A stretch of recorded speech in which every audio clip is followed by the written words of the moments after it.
नमस्कार, सुजस खबर में आप सभी का हार्दिक स्वागत है और मैं लीजा जुड़ी हूं आपके साथ। आइए बिना देरी किए शुरू करते हैं आज की बड़ी खबरें, लेकिन इससे पहले एक नजर हेडलाइंस पर। राजस्थान दिवस की तैयारियां तेज, मुख्यमंत्री श्री भजनलाल शर्मा ने बैठक में दिए भव्य आयोजन के निर्देश। प्रदेश भर में सांस्कृतिक कार्यक्रमों की योजना तैयार। भजनलाल सरकार की नई पहल, गाँव में सफाई व्यवस्था महिलाओं के हाथ।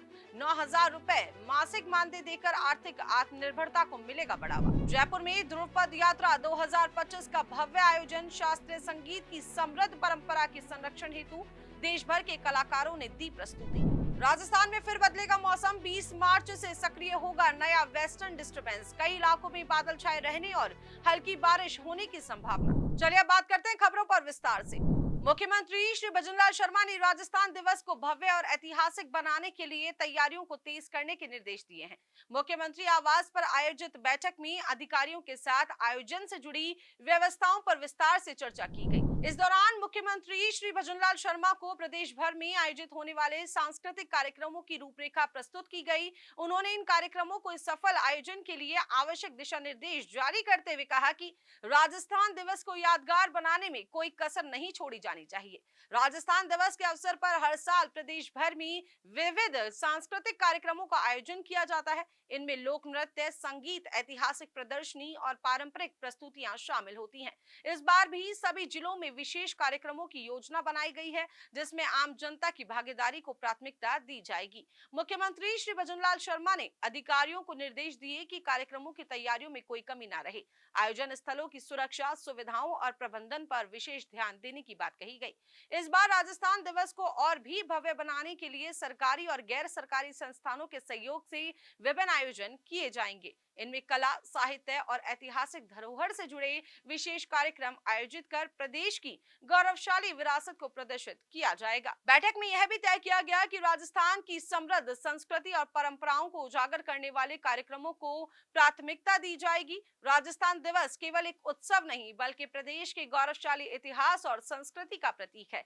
इसे भव्य तरीके से मनाने के लिए सरकार पूरी तरह से तैयार है और सभी संबंधित विभागों को अपने दायित्वों का पालन सुनिश्चित करने के निर्देश दिए गए हैं।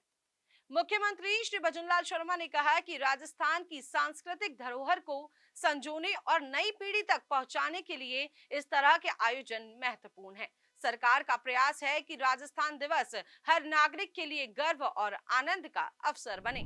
राजस्थान सरकार ने एक अनूठी पहल की घोषणा की है, जिसके तहत अब गांव में सफाई व्यवस्था महिलाओं को सौंपी जाएगी। इस योजना का उद्देश्य न केवल ग्रामीण क्षेत्रों की स्वच्छता व्यवस्था को सुधारना है, बल्कि महिलाओं को आर्थिक रूप से आत्मनिर्भर भी बनाना है।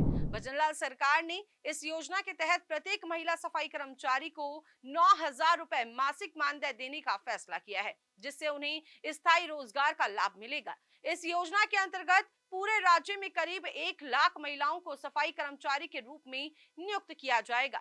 हर गांव में कम से कम 10 महिलाएं इस कार्य को संभालेंगी। इसके लिए महिलाओं को विशेष प्रशिक्षण दिया जाएगा, ताकि वे अपने कार्य को प्रभावी ढंग से कर सकें। सरकार का मानना है कि इस पहल से गांवों की सफाई व्यवस्था पहले से अधिक मजबूत होगी और महिलाओं को एक नई पहचान मिलेगी।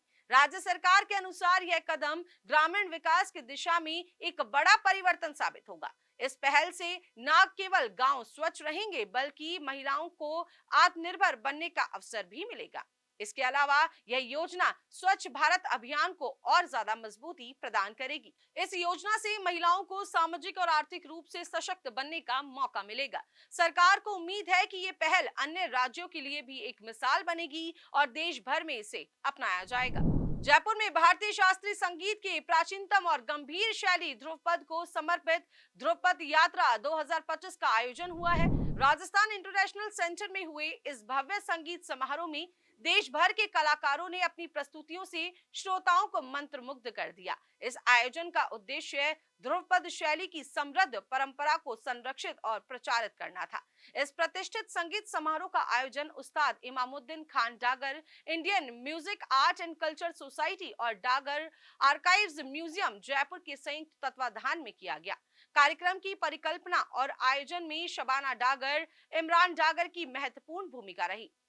मंच संचालन तनुषा नाकरत ने किया। समारोह की शुरुआत स्वर्गीय अरविंद सिंह मेवाड़ को श्रद्धांजलि अर्पित कर की गई। इसके बाद मंच पर मौजूद विशिष्ट अतिथियों और कलाकारों का पारंपरिक तिलक और दीप प्रज्वलन कर स्वागत किया गया।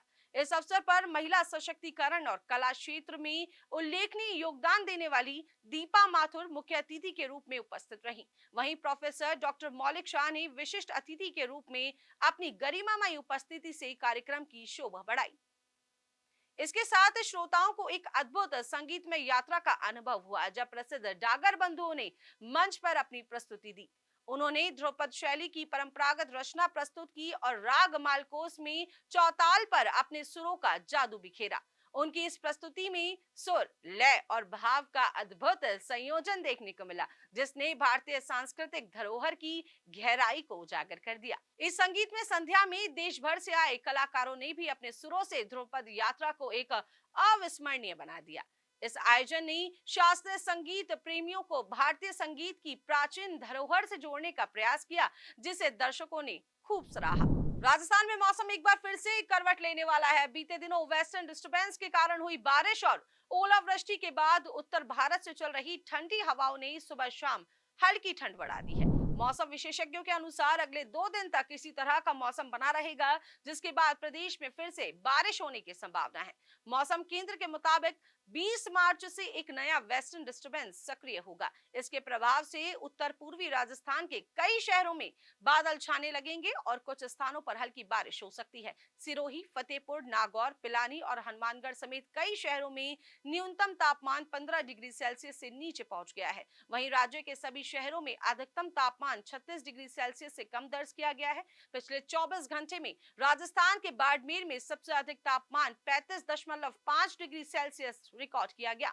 मौसम विभाग का कहना है कि अगले कुछ दिनों में तापमान में ज्यादा बदलाव नहीं होगा, लेकिन 20 मार्च के बाद फिर से बारिश की संभावना बन रही है। ऐसे में प्रदेश के लोगों को दिन में हल्की गर्मी और सुबह शाम ठंड का अनुभव हो सकता है। जस खबर में आज के लिए केवल इतना ही। कल फिर मिलेंगे नई खबरों और जानकारियों के साथ। ऐसी ही और खबरें देखने के लिए हमारे चैनल को लाइक करें, सब्सक्राइब करें और शेयर करना बिल्कुल ना भूलें। तब तक के लिए नमस्कार।